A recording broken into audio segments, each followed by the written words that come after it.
Allahumma barik lana fi Rajaba wa Sya'bana wa barikna Ramadhana.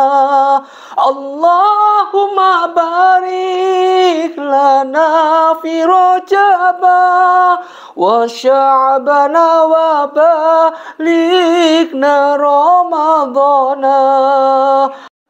Assalamualaikum warahmatullahi wabarakatuh. Alhamdulillahirabbil alamin. Wassalatu wassalamu ala asrafil mursalin wa ala alihi washabihi ajma'in. Bismillahirrahmanirrahim. Alam tara kaifa fa'ala rabbuka bi ashabil fil alam yaj'al kaidahum fi taflib. Wa arsala alaihim tayran ababil tarmihim bihijaratin min sijil li faj'alahum ka'asfin ma'kul. Shadaqallahu azim, shadaqallahu ala Rasulillah sallallahu alaihi wasallam.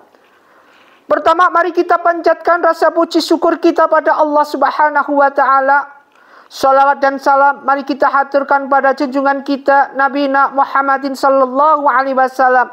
Innallaha wal malaikatahu yusalluna 'alan nabi ya ayyuhalladzina amanu sallu 'alaihi wasallimu taslima. Ma'asyiral muslimin muslimat rahimatunullah, dimuliakan Allah. Perlu kita ketahui bahwa segala sesuatu kehidupan tidak akan lepas dengan apa yang dinamakan a'udzubillahi minasyaiton. Dari bisikan-bisikan iblis, bisikan-bisikan jin, yang ini semua dibilang gak mengganggu, mengganggu. Dibilang meresahkan, meresahkan sekali. Dibilang membawa, selalu membawa kita ke jenjang api neraka. Bismillahirrahmanirrahim. Ya ayyuhalladzina amanu qu anfusikum wa ahlikum nar.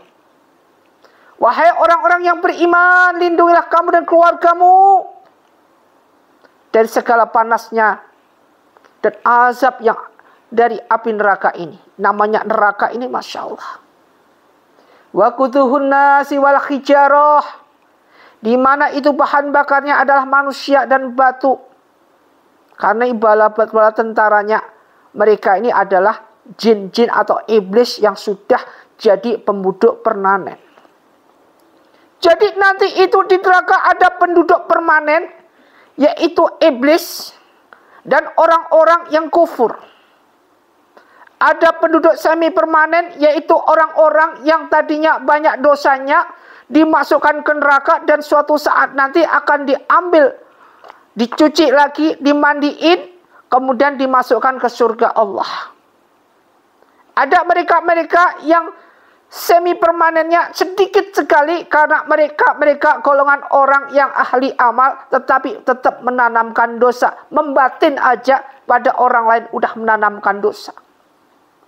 Dan ada penduduk non api neraka, yaitu penduduk mereka adalah yang langsung menjadi ahli surga. Ma'asyiral muslimin muslimat rahimatullah, dimuliakan Allah Subhanahu wa taala. Dijelaskan dalam surat Al-A'raf 206 ayat surat Makkiyah. Bismillahirrahmanirrahim. Fala nas'alanna, maka pasti kami akan tanyakan alladzina itu kepada umat ursila ilaihim, telah mendapat seruan dari rasul-rasulnya, yaitu kalau kita adalah umat baginda Rasulullah sallallahu alaihi wasallam. Walanas alanna, dan kami akan tanya pula al-mursalin, pada rasulnya. Jadi nanti ditanya ini rasul ini, Rasulullah ditanya. Jadi Rasulullah ini sudah menyampaikan risalah kepada umatnya, tetapi umatnya yang tidak taat dengan apa yang Allah perintahkan. Sebagaimana nanti umat Nuh, ditanyalah Nuh ini. Umat-umat Nabi Ibrahim, ditanyalah Ibrahim ini. Bagaimana kalian menyampaikan risalah pada umatnya. Dan nanti di sana menjihari pembalasan, ditanya semuanya. Maka dari sini disebutkan asbabun nuzulnya, munculnya surat Al-A'raf ini, yaitu dari Ibnu Umar, yaitu dijelaskan setiap orang, dari ayat 6 tadi, setiap orang adalah pemimpin yang akan dimintain tanggung jawabnya atas apa yang dipimpinnya. Seorang pemimpin nanti dimintai pertanggungjawabannya, apakah dia golongan di dalam memimpin ada golongan al-munafikina wal munafikoti wal kufara atau bukan. Dimintain pertanggungjawabannya. Kalau dulu zaman Sayyidina Ali ketika diangkat menjadi seorang pemimpin dalam suatu negara, yang diucapkan adalah innalillahi wa inna ilaihi rajiun. Kenapa diucapkan seperti ini? Karena mengemban amanah. Sekarang lain. Ketika kita menjadi seorang pemimpin di era globalisasi sekarang ini, rebutan. Tidak mikir nanti gimana di yaumul hisabnya. Menjadi seorang pemimpin nanti bagaimana nanti di yaumul hisabnya. Hisabnya lebih panjang dan banyak sekali. Lebih ngeri. Mereka-mereka yang di dalam mimpinnya selalu diktatorisme, anarkisme ditonjolkan, tidak bisa membela yang kebenaran, yang benar, apalagi sampai menyulap menjadi benar, menjadi salah. Mereka nanti di yaumul hisab, di dalam timbangan akhirat, pengadilan akhirat, bagaimana nasibnya? Tidak bisa kita bayangkan. Ini dalam suatu pemimpin di suatu negara ataupun kerajaan akan dimintai pertanggungjawaban. Seorang penguasa yang ditanya tentang rakyatnya. Jadi pertama tadi adalah setiap orang adalah pemimpin yang akan dimintai tanggung jawabnya atas orang yang dipimpinnya. Kemudian seorang penguasa akan ditanya tentang rakyatnya. Ditanya ini, si fulan bagaimana dulu rakyat kamu? Si fulan di dalam ini kamu dalam memimpin rakyatmu gimana tuh rakyatmu menderita? Si fulan ini rakyatnya begini bagus sekali di dalam memimpinnya. Semua mendapatkan santunan, semua mendapatkan suatu keadilan dengan baik dan benar. Ini nanti akan ditanyakan oleh Allah langsung kepada mereka seorang penguasa ini. Lelaki akan ditanya tentang keluarganya. Kenapa lelaki ditanya tentang keluarganya? Karena lelaki adalah seorang imam di dalam keluarga. Makanya ketika wanita mau dimasukkan ke neraka, tahan dulu. Ini lakinya siapa? Seorang wanita tidak mau sholat, kemudian dimasukkan ke neraka. Tidak bisa menutupi aurat, kemudian dimasukkan ke neraka. Tahan dulu. Suamimu siapa? Suami saya si fulan. Ya Allah. Panggil suaminya ke sini. Kalau suaminya sudah masuk surga, misalkan. Kok istrinya masuk di neraka? Tahan dulu. Panggil suaminya ke sini. Apakah benar dulu kamu tidak pernah memimpin mereka atau mengajari mereka sholat, mengajarkan, memerintahkan untuk mengajak sholat atau yang lainnya dalam amaliyah kebaikan? Benar. Jawaban suami katanya, benar ya Allah, sudah saya ajarkan, sudah saya bimbing, tapi dianya yang nggak mau. Udah tinggal sama suaminya, si wanita masuk neraka. Tapi sebaliknya kalau si lelaki ini kok dia tidak mengajarkan semua? Benar ya Allah, saya pada waktu itu tidak mengajarkan mereka, tidak bisa mendidik mereka, tidak bisa mengajari segala suatu amaliyah kebaikan ya Allah.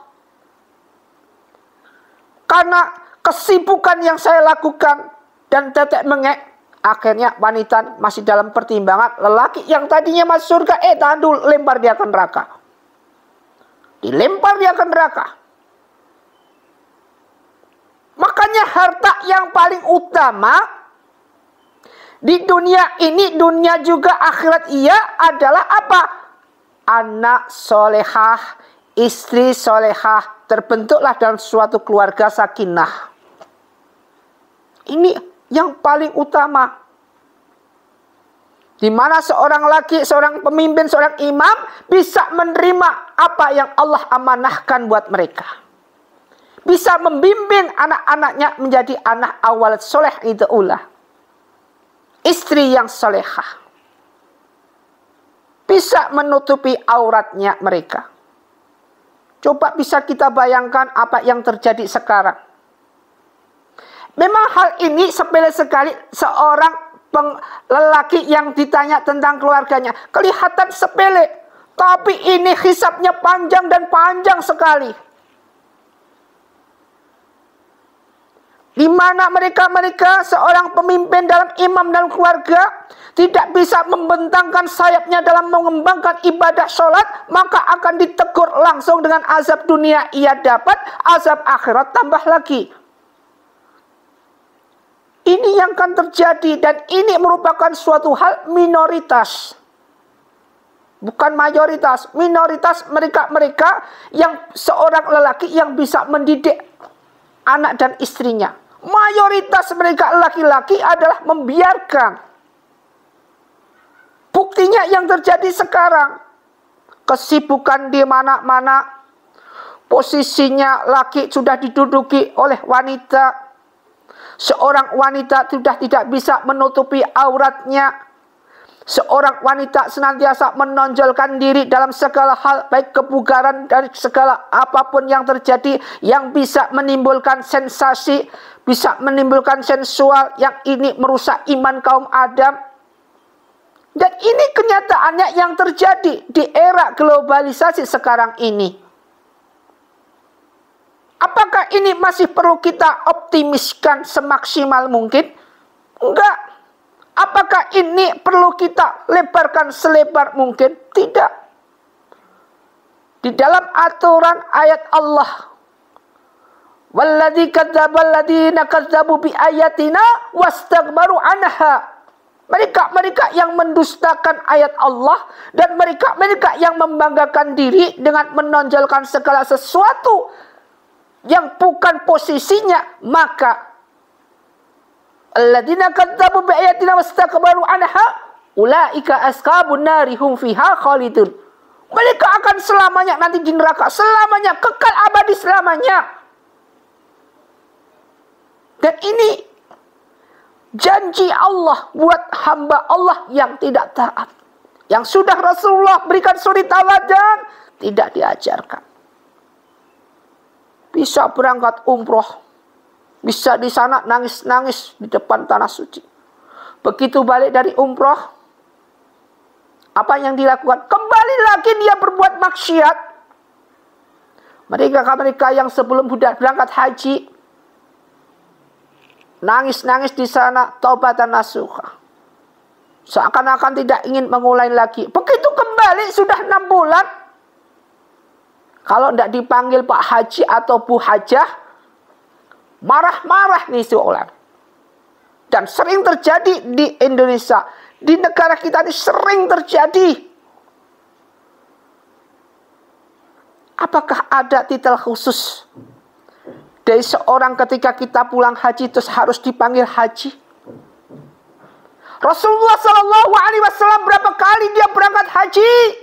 Berkali-kali dia berangkat haji. Mana ada Rasulullah dipanggil Haji Rasulullah Muhammad Rasulullah SAW? Tidak ada. Tidak ada itu.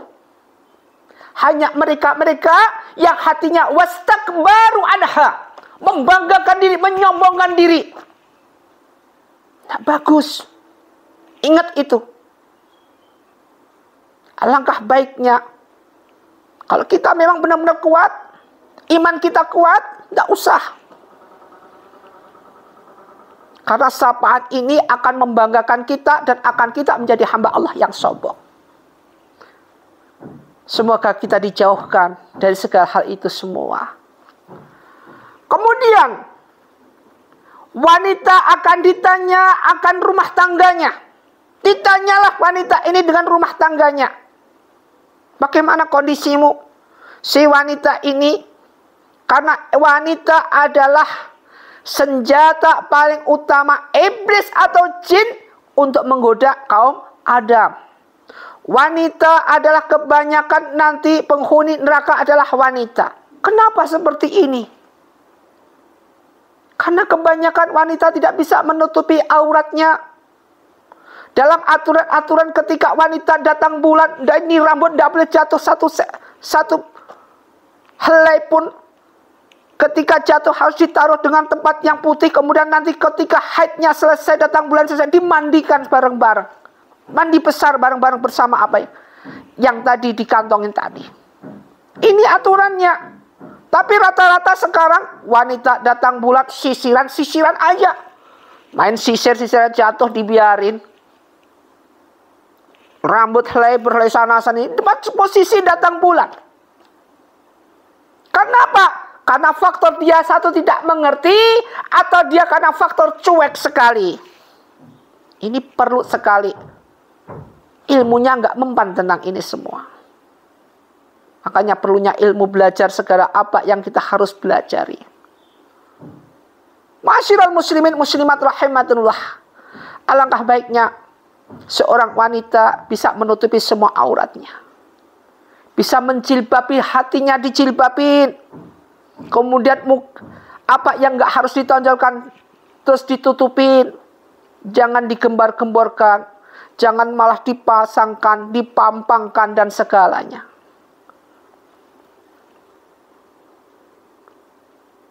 Kemudian hamba sahaya akan ditanya tentang harta benda tuannya. Mereka yang punya harta berlimpah, punya harta 1 sen pun ditanya semua ini. Dikemanakanlah hartamu itu? Taruh di mana hartamu ini? Kamu sodakokan apa enggak? Instal rizqa bisodakoti. Hendaknya kita mencari rezeki dengan cara bersodakoh. Ma'asyiral muslimin muslimat rahimatullah. Jadi ini tadi merupakan suatu asbabun nuzulnya, yaitu daripada munculnya surat Al-A'raf ini.